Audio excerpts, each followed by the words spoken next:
Maligayang pagbabalik mga ka-Zithcian. Sa video na ito, susundan natin si Robert McCall, dating assassin ng CIA, sa action thriller na pelikulang The Equalizer na ipinalabas noong 2014. Kung bago ka pa lang sa channel, huwag kalimutang mag-subscribe at pindutin ang notification bell button para updated ka sa susunod na video. Kaya sit back and relax. Sa pagsisimula ng pelikula, si Robert McCall ay gumising ng maaga para sa kanyang trabaho sa Home Mart, kung saan inaakay siya ng kanyang OCD na maingat na orasan ang kanyang mga aktibidad.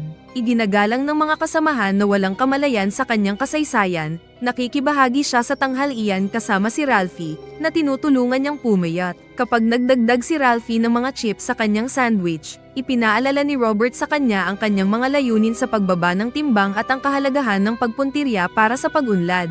Hindi makatulog sa halos lahat ng gabi, madalas na dumadalaw si Robert sa isang 24 na oras na kainan, na nagbabasa ng The Old Man and the Sea.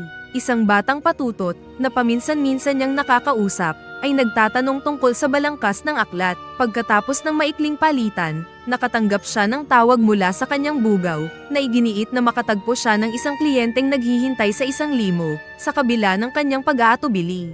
Ang eksena ay nagtatapos ng bumukas ang pinto upang ipakita ang isang sobra sa timbang na lalaki. Samantala, porsigidong tulungan ni Robert si Ralphie sa pagpapayat nang makuha ang gusto nitong maging security guard. Nang gabing iyon, dumating si Robert sa kainan at nag-aatubili siyang sinusundan at nahanap niya ang babae sa kainan. Napansin niyang nabugbog ang mukha nito. Binigyan niya ng donut na mula sa kanyang trabaho. Hindi mapalagay at naghahanap ng mahinahong boses, pinili niyang suwayin ang kanilang kaugalian at sumama sa kanyang mesa. Kahit alina ang tunay niyang pangalan, nagpakilala siyang Terry. Sa pagtatangkang makuha ang input ni Robert sa ibang pagkakataon, binigyan niya siya ng CD kung saan nag-record siya ng solong pagkanta. Tama ang hula niya na nararamdaman pa rin ni Robert ang pagkawala ng kanyang asawa. Sinabi sa kanya ni Robert na tama ang kanyang hula at sinabi na ang kawalan ng kakayahan ng kanyang asawa na makumpleto ang isang hamon sa pagbabasa ang nag-udyok sa kanya na magsimulang magbasa. Pagkalabas nila ng kainan, naglakad-lakad ang dalawa at nag-usap ng ilang sandali. Isang sasakyan ang papalapit sa kanila habang handa silang mag-goodnight sa isa't isa. Ito ay si Slovy at ang kanyang driver na si Tevi. Lumabas si Slovy at binigyan si Alina ng isang sampal. Iniisip ni Robert ang tungkol sa pakikialam, ngunit kinansela siya ni Alina. Nakita ni Robert ang baril na hawak ni Tevi. Lumapit si Slovy kay Robert, binigyan siya ng calling card, at pinayuhan siyang pumili ng ibang babae. Pagkatapos nito, gumugol si Robert ng ilang araw at gabi, nang hindi na niya nakikita si Alina at halatang nag-aalala tungkol sa kanyang kaligtasan. Sinabi sa kanya ng manager ng kainan, isang gabi na si Alina ay malubhang nabugbog at ngayon ay nasa ICU ng ospital. Nang makarating doon si Robert, nakita niyang mas durog at napinsala ang mukha ni Alina. Bukod pa rito, napagmasdan niyang kasama niya si Mandy, isa pang babae na humihikbi ng sobra. Nananatili si Robert sa labas ng silid at pinagmamasdan ang mga babae mula sa malayo. Maya-maya, dinaanan ni Mandy si Robert habang humihikbi, pinuno niya ng kape ang tasa hanggang sa mapuno. Sa pagtiyak sa kanya, nagtanong si Robert tungkol kay Alina at sinabi niyang kaibigan siya. Sinabi ni Mandy na pagkatapos hampasin ni Slovy si Alina, sinaktan niya ito pabalik nang mawalan ng gana si Slovy. Pinahiya niya ito. Ayon kay Mandy, minsan ding nagbuhos ng battery acid si Slovy sa mukha ng isang batang babae at patuloy siyang binibitawan bilang babala na huwag bumitaw sa kanya. Tinitingnan niya ang kanyang mga kasintahan bilang walang iba kundi mga kalakal. Pinag-isipan ni Robert ang bagay na ito sa loob ng ilang araw bago magpas siyang kumilos. Bumisita si Robert sa isang restaurant kung saan tumatambay si Slovy at ang kanyang mga tauhan gamit ang card na ibinigay sa kanya ni Slovy. Ipinangako ni Robert ang kalayaan ni Alina, kapalit ng isang sobre na naglalaman ng $9,800 habang naglalakad siya sa loob ng office space sa itaas ng restaurant. Ang mga thugs ay nangungutya kay Robert, at ipinahayag ni Slovy na siya ay nakikinabang ng labis mula sa kabataan ni Alina na $9,800 ay bibilhin lamang ng isang buwan ng kalayaan para sa kanya. Pagkatapos ay pinayuhan niya si Robert na dapat umuwi at mag-jerk off ng 9,800 beses habang tumatawa sa kanyang alok. Kung gayon marahil ay hindi gaanong mahalaga si Alina at maiisip niyang palayain siya. Si Robert ay nagsimulang umalis pagkatapos ibalik ang pera. Muntik na siyang maglakad palabas ngunit sa huli, pinili niyang manatili at isinara ang pinto. Tinitigan niyang mabuti ang mga lalaki na pinapansin ng anumang armas na maaaring dala nila. Pagkatapos ay itinatapos Tinatakda niya ang kanyang relo para sa naangkop na sandali at nagpapatuloy. Itinutok ng isang lalaki ang kanyang baril kay Robert, ngunit inagaw ni Robert ang braso ng lalaki dahilan upang barilin niya si Slovy sa lalamunan. Pagkatapos tinusok niya ng shot glass ang mata ng lalaking iyon. Matapos gamitin ang sarili niyang kutsilyo para hampasin ang ikatlong lalaki, kumuha siya ng corkscrew at sinaksak si Tevi ng ilang beses hanggang sa sinaksak niya ito sa baba at napatay. Lumapit si Robert kay Slovy at ipinaliwanag ang pisikal na kalagayan niya, na ipinaalam sa kanya na ilang segundo na lang ang nalalabi upang mabuhay. Nang tanungin ni Slovy kung sino si Robert, nananatiling tahimik si Robert at nagsimulang magbilang hanggang sa mawalan ng malay si Slovy at mamatay. Pagkatapos ng insidente, umuwi si Robert naglinis ng sarili, at talagang natutulog magdamag para sa pagbabago. Sa resulta ng mga pagpatay, isang Russian mobster na nagngangalang Teddy, ang dumating sa Boston upang imbestigahan si Slovy at ang pagkamatay ng kanyang mga tripulante. Nakikipagtulungan siya sa isang grupo ng mga tiwaling opisyal ng pulisya upang mangalap ng impormasyon, na sa ngayon ay nagpapahiwatig ng isang hit na nauugnay sa gang mula sa isang kalabang organisasyon. Samantala sa trabaho, nalaman ni Robert na wala si Ralphie, ipinaalam sa kanya ng isang manager na huminto na si Ralphie. Pagkatapos ay bumisita si Robert sa isang restaurant na pag-aari ng ina ni Ralphie na si Luz Sanchez, kung saan tinutulungan siya ni Ralphie na makabangon mula sa isang sunog na hindi sinasadyang nagsimula. Samantala, si Teddy ay kinuha ng baluktot na pulis na si Frank Masters, upang makilala ang isang gangster na nagngangalang John Looney bilang bahagi ng kanyang patuloy na pagsisiyasat. Iniinsulto ni John si Teddy at lahat ng mga Ruso, na nag-joke kay Teddy na hampasin siya ng ashtray habang inaalis ni Frank ang mga alipores ni John. Patuloy ang paghampas ni Teddy kay John hanggang sa mawalan ito ng malay. Samantala, ang mga tiwaling pulis na sina Rimmer at Peterson ay nasa restaurant ng ina ni Ralphie, kung saan kinukulit nila siya para sa proteksyon ng pera, na nagbabanta ng isa pang aksidente, kung hindi siya magbabayad sa oras sa susunod na linggo. Hinarap sila ni Robert sa labas, gustong mag-ulat ng krimen, ngunit pinaalis nila siya hanggang sa tawagan niya ang isa sa kanila. Pagkatapos ay ipinakita sa kanila ni Robert ang isang video ng kanilang pangingikil sa isang clerk ng convenience store, kung saan inamin nilang nagsimula ang sunog sa restaurant. Nagbanta siyang ilalabas ang video sa balita maliban kung isasauli nila ang pera. Bagamat hawak nila siya habang tinutukan ng baril,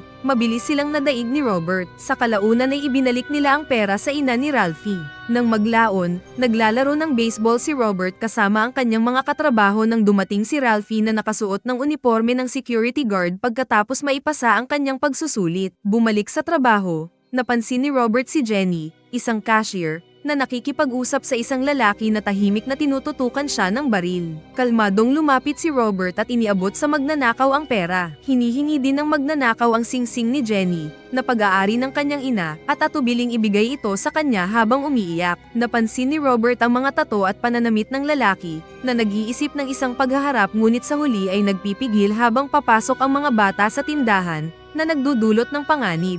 Sa halip, sinusundan niya ang magnanakaw sa labas, na namamahala upang makitang mabuti ang plaka ng kanyang sasakyan. Ipinaalam sa kanila ng pulisya na ang insidenteng ito ay bahagi ng serye ng pagnanakaw ng parehong individual. Tila alam na ni Robert ang kanyang gagawin, pumunta siya sa isang istante upang kumuha ng sledgehammer para gamitin niya sa kanyang binabalak mamayang gabi. Kinabukasan, natuklasan ni Jenny ang kanyang singsing sa cash register, habang si Robert ay nakitang ibinalik ang sledgehammer sa lugar nito pagkatapos itong linisin. Samantala, nalaman ni Teddy na nawawala si Alina sa mga tauhan ni Slovy at tinanong niya si Mandy, na nagsasabing hindi niya siya kilala. Nang maglaon, hinarap niya si Mandy at pinilit itong aminin na nagsinungaling siya. Sa ilalim ng pagpilit, ibinahagi niya ang mga detalye tungkol sa gabing binisita niya si Alina sa ospital, na binanggit ang isang mabait, hindi kilalang itim na lalaki na nagtanong din tungkol kay Alina, bagaman hindi niya nalaman ang kanyang pagkakakilanlan. Pagkatapos ay sinakal siya ni Teddy hanggang sa mamatay dahil sa kanyang panlilinlang. Gamit ang bagong impormasyong ito, nakahanap si Teddy ng surveillance footage ng pagpasok ni Robert sa restaurant, ngunit wala ni isa sa kanya ang lumabas. Binisita niya si Robert sa kanyang apartment. Nakikita ni Robert ang pandaraya, ngunit tumugon sa mga tanong ni Teddy na may mga sinasanay na sagot. Umalis si Teddy. Naghihinala na si Robert ay nagtatago ng higit pa kaysa sa inihayag niya. kanya. Si Teddy ay nagtitipon ng higit pang impormasyon tungkol kay Robert, ngunit nalaman niyang mayroon siyang malinis na record na walang kaugnayan sa pagkamatay ni Slovy, na humantong sa kanya na maghinala na ang alam nila tungkol kay Robert ay gawa-gawa lamang. Siya at si Frank at isa pang thug ay naghihintay sa isang kotse habang ang isang kasabwat ay pumasok sa kainan kung saan kumakain si Robert. Mabilis na nakilala ni Robert ang lalaki at nagtanong kung may hinihintay siya. Bumunot ng baril ang lalaki at lumapit. Ngunit habang hinaharangan ng truck ang paningin ni Teddy, hinampas ni Robert ang lalaki gamit ang kanyang libro. Pagkatapos ay pinatay siya sa pamamagitan ng paghampas ng kanyang ulo sa mesa. Pagkatapos ay umalis sa kainan, kumukuha ng mga larawan ni Teddy at ng kanyang mga tauhan sa kanilang sasakyan. Sinundan ng mga gangster si Robert sa kanyang tahanan, lingid sa kanilang kaalaman. Talagang sinusubaybayan sila ni Robert mula sa ibang apartment na may mga hidden camera. Si Robert ay umalis sa bayan, ngunit para lamang makilala ang kanyang mga dating kaibigan, sina Brian at Susan Plummer, na may background sa intelligence work. Humihingi siya kay Susan ng impormasyon tungkol kay Teddy. Napansin niya na kahit papaano ay alam ni Susan na siya ay buhay pa. Ipinaalam niya kay Robert na ang mga lalaking pinatay niya ay bahagi ng Russian mafia na pinamumunuan ni Vladimir Pushkin, at si Teddy, na ang tunay na pangalan ay Nikolai, ay ang enforcer ni Pushkin. Ibinunyag din niya na ang mga tiwaling pulis na sina Rimmer at Peterson, na nasa payroll ni Pushkin, ay natagpuan kamakailan na pinatay sa isang malagim na paraan.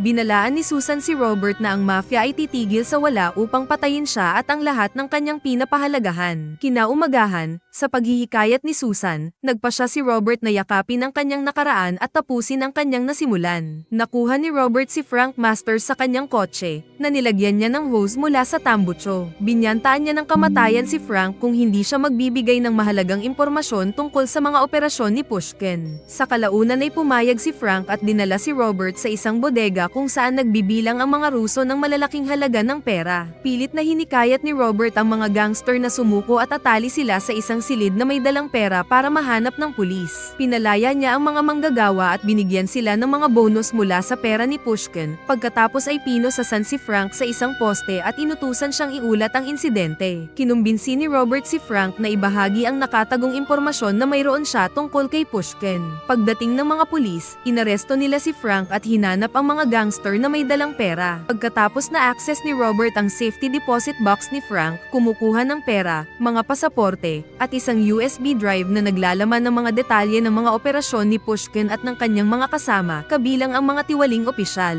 Habang kumakain kasama ang pinuno ng koponan, lumayo ang pinuno patungo sa banyo, at ilang sandali pa, lumitaw si Robert sa harap ni Teddy, na ibinaba ang dagwang salaming pang-araw ng pinuno bilang senyales na hindi na siya babalik. Sa kanilang pag-uusap, isiniwalat ni Robert na alam niya ang tunay na pagkakakilanlan ni Teddy at nag-aalok sa kanya ng pagkakataong tapusin ang mga bagay ng mapayapa, ngunit mayabang na tumanggi si Teddy, at sinabing hindi mahalaga sa kanya si Robert. Umalis si Robert, na nagpapahiwatig na handa siyang ipagpatuloy ang kanyang misyon. Kinuha ng mga tauhan ni Teddy si Ralphie, Jenny, at iba pang empleyado ng Home Mart na hostage. Kapag hindi siya dumating, naghahanda ang mga alipors na patayin ng isa sa mga katrabaho ni Robert. Habang hinahanap nila si Robert, sinaksak niya ang isang tao sa leeg at isinabat ang isa gamit ang barbed wire. Nakikipag-away siya sa pinakamalalaki sa mga masasamang tao, na napinsala sa daan hanggang sa mapatay niya siya. Nang tumunog ang mga sprinkler dahil sa pagsabog ng propane,